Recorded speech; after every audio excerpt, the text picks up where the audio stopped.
Alright, so I just finished chapter 1, and I left you with the question of where is the story taking place? What is the setting of the end of chapter 1? And the answer to that question is the restaurant called Barney's, okay? So there's this family, and they are all sitting down and eating at Barney's. So now I'm going to ask you what who we think the main characters are as of right now at the end of chapter 1. And the answer to that question is, well, there's Tristan, Zoe, Janine, and his mom and dad, okay? So they kind of talked about more about those people at the end of chapter 1. So now I'm going to go ahead and start with chapter 2, okay? So an hour later, we piled into the car and headed upstate on the highway along the Hudson River. Somewhere in Westchester, my parents came clean. This road trip wasn't just about pink ladies and buttermilk ice cream. Surprise, Dad said louder than you should ever say anything in a car, even if it is in a station wagon. I don't understand, Janine said, leaning as far into the front seat as a seatbelt would let her go. You bought a house? Why? Because we loved it, Dad said. The smile on his face was so big it took up the whole rearview mirror. Mom turned around, smiling the same huge smile, and because it's beautiful. And because it's something different, my father added. So it will be like the place on the Jersey Shore Sam's family has, I said. That's a vacation home, Mom said. So what will this be? I still didn't get it. A home, Dad said. That instant, it was as if all the air had been sucked out of the car. It felt like we were on a plane falling out of the sky, and those oxygen masks should have been dropping down from the ceiling of our car. I couldn't speak. I looked at Mom, who was still turned around, and tried sending her messages with my brain to ask if this was really happening, and she must have understood because she nodded. I don't feel good, Zoe said. I could feel her tugging on my sleeve, but I didn't do anything. Here, sweetie, Mom said as she reached back, pulled one of the old yogurt containers, also known as a vomit buckets, off the armrest of Zoe's car seat and handed it to her. Throwing up in cars, or really anything that moves, is normal for Zoe. Does anyone get car sick? I don't get car sick. But apparently that is, like I said, it says it's normal for Zoe. You're gonna love it, Dad said, still grinning at us in the rearview mirror. The mirror I now wanted to chuck something at, shattering its stupid, happy face. I think my parents kept talking. I'm not sure because all I could hear were my insides screaming as we dropped out of the sky. I don't understand. Why do we have to move? Janine said, her voice catching at the end so that the move sounded like two words instead of one. We don't have to. We want to, Mom said. How could I believe that when I never heard them talk about leaving the city? Not once, not ever. Besides, would they tell us that we had to move even if that were the truth? This had to be Oscar McFadden's fault. Oscar McFadden was the reason my father had lost his job a month before. Oscar McFadden was the reason the bank where my father worked since before I was born didn't exist anymore. Don't ask me how. All I know is the guy took the bank's money and put it into some crazy scheme that lost more than the bank ever had in the first place. He hidden what he was doing, so Dad didn't have a clue. But once all the money was gone and the bank had gone up in smoke, it didn't matter what Dad knew. Just having worked in the same room as the crook meant no bank would ever hire him again. We really want something different, Dad said. I hate the way he kept saying that. This wasn't something different. This wasn't even something.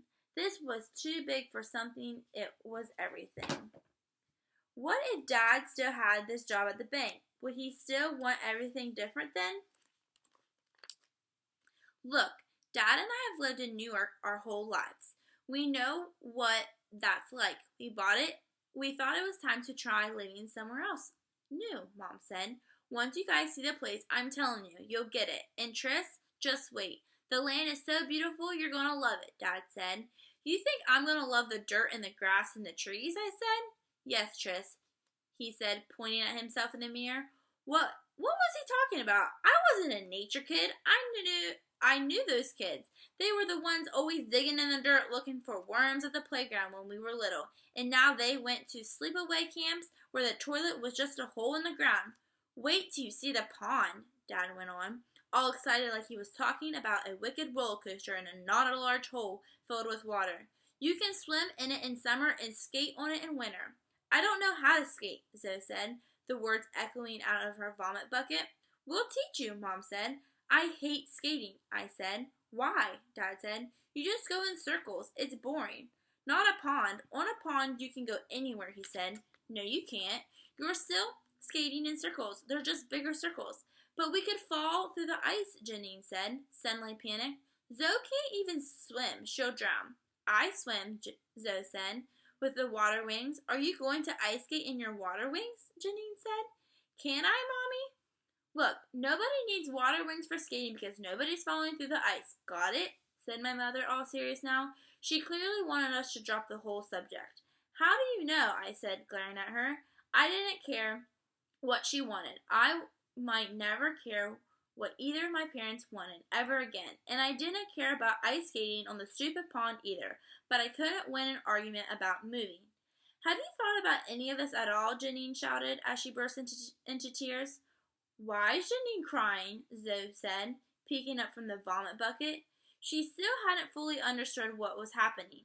Somebody will test the ice, okay? I promise. We'll make sure it's safe, my father said, as if Janine was actually crying because she was afraid of falling through the ice.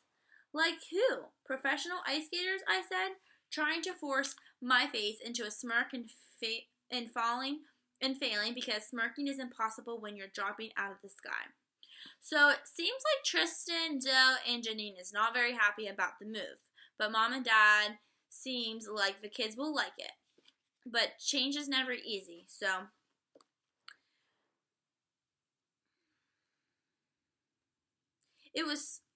I don't know who, my father said, his smile finally failing. All I know is that we're going to figure it out, and when we do, it's going to be great. The ice, the house, the land, all of it, and you're all going to love it. If it was all so great and he knew we'd love it, would he have to keep telling us we would? I knew great. Great was New York City. Great was Barney Greengrass. Great was Charlie Kramer, who'd been my best friend since we were in the Red Room in preschool together. It was as if my parents had made up the story about some other family, one that loves ice skating and nature and is bored of living in the greatest city in the world, and we were just supposed to play along and pretend that was, even though none of it was true. 3 hours later, Dad turned off Country Road 21B into the woods so thick they cut out the sun. We are here, he practically sang as he started up a steep, zigzagging dirt road, but here wasn't where we were. Here was at the top of a mountain, and we were still at the bottom. We had another whole vomit bucket to go before here. Finally, we came out of the trees and rolled to a stop in front of a sagging purple house. Dad was wrong. We were here now. I was seeing it, the land, the house, and all of it, and I wasn't getting it. Not the broken down, grape-colored house with windows popping in all the wrong places. Not the shed that really was only half a shed because the other half looked like someone had burned it to the ground. Not the miles and miles of lonely sky and houseless, peopleless fields and woods trapping us on top of this cliff. Come on, guys. Don't you want to come check it out? Mom said. Janine, Zoe, and I didn't move. Can I have your phone? Janine asked, sniffling. Why? Dad said. To call Kevin. Kevin Metz, chess champion, is the male version of Janine. They met and gifted and talented in kindergarten and have been best friends ever since. You can call Kevin on the way home. Now you're seeing the house, Mom said. Where are we? I asked, looking out the window. Petersville, said Dad. Is there an actual town? I didn't see another house anywhere. About 6 miles away, Mom said. How are we supposed to get there? I said. Car or bike, Dad said. We need to get in the car just to get milk, I said. What do you think of the house? Big, right? Mom was smiling that huge smile again. Clearly that was a yes on needing the car to go get milk. No more sharing, Dad said as he and Mom got out of the car. You guys each get your own room. Don't you want to go in and look around? Janine, Zoe, and I still didn't move. For once, I'm pretty sure we were all thinking the same thing. If we went inside, that was it. The house was ours. From the outside, it could still belong to someone else. Mom opened the door to the back seat. Come on, come see. Why are the windows all different sizes? I said, staying put. It's neat, right? She said. An artist and her husband built it. They wanted something completely original, something that would surprise you. Were they colorblind? Janine asked. Mom laughed. No, the artist's name is Iris. You know, like the flower, most of the furniture was purple too. Pretty zany. Can you remember what color the house was? It was purple. Is that the code for crazy? I said. They aren't crazy, Dad said. We met them. They're great. Like everything else here, I said into my t-shirt. Dad opened the back door on the other side. Enough. Everyone out. Janine, Zoe, and I obeyed, but in slow motion, and we didn't go to the house. We just stood beside the car on the brown lawn. Even the grass looked unhappy to be there. Janine leaned back against the car and studied the house. Did they give it to you for free? Of course not, Mom said. How do you know it's safe? I plopped on the grass next to Janine's feet. It wasn't just that I didn't want to get any closer to the house than I had to. I needed to stick with my side. This was us versus them, and we were going to lose. We already lost, even if Janine didn't realize it yet. And if we were going down, maybe even because we had to stay together. Janine must have felt it too, because a minute later she slid down the car until she was kneeling next to me on the ground. Dad blew his cheeks out like a chipmunk. He was definitely annoyed we didn't want to go in the house, but he didn't try to make us get up. Instead, he and Mom walked across the side lawn and sat on the porch stairs opposite us. Zoe looked at my parents, back at us, and then climbed into my lap. She still didn't get everything of what's happening, but even she knew there were sides and which was hers. What does an artist know about building a house anyway? Janine said. Was her husband an architect? He worked for the postal service, my father said. What's it called when you're not supposed to go into a building because they're afraid it's going to fall on you? I squinted up a portion of roof that looked like it was working particularly hard to resist the force of gravity. Oh, yeah, Janine nodded.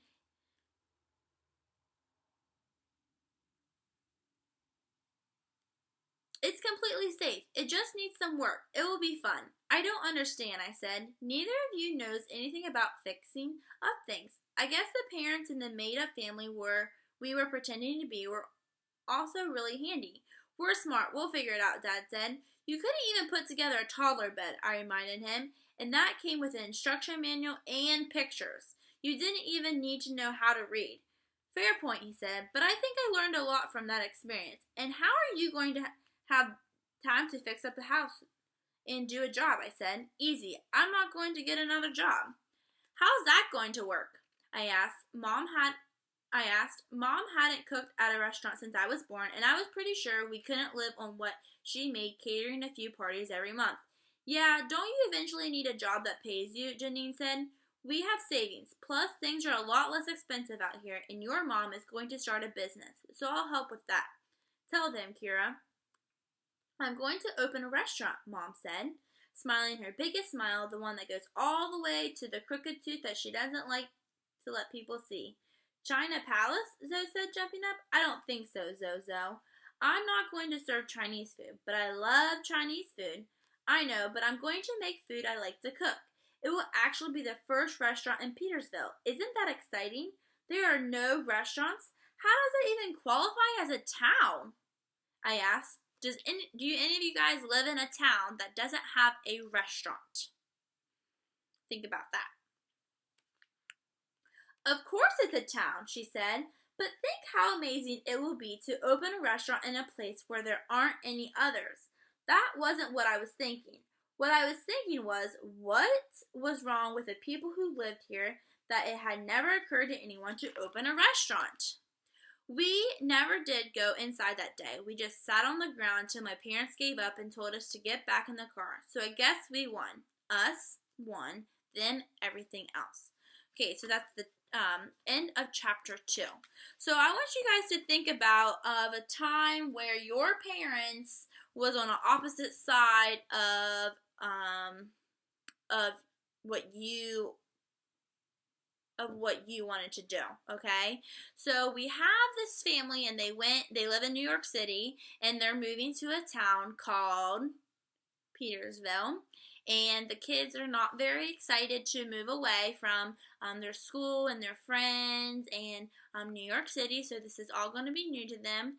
And the dad lost his job, and the mother is now going to be opening up a restaurant in Petersville. So also I have another question. Who lives out of a town, and needs to drive 6+ miles away to go to a grocery store or just to get to a restaurant? I live pretty far out in the country, and I do have to drive a lot of miles in order to get to a Reesbeck's or to Walmart. So think of like your experiences and kind of relate them to the story that we are reading. I hope you guys are all doing well, and Miss Plumly misses all of you guys, and I hope you're keeping busy and having fun at home. But I'm going to get on here tomorrow, and I'm going to upload 2 or 3 more chapters for you guys to listen. I hope you guys have a great day. I'll see you guys soon. Bye.